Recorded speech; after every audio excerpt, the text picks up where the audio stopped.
You will not believe what happened to me yesterday. Oh, okay then.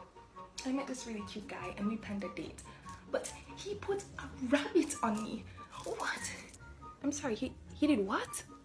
Then outside it was raining ropes. It was ropes.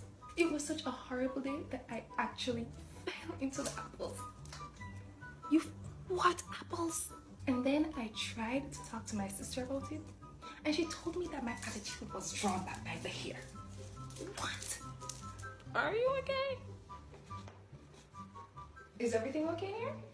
These are not your onions.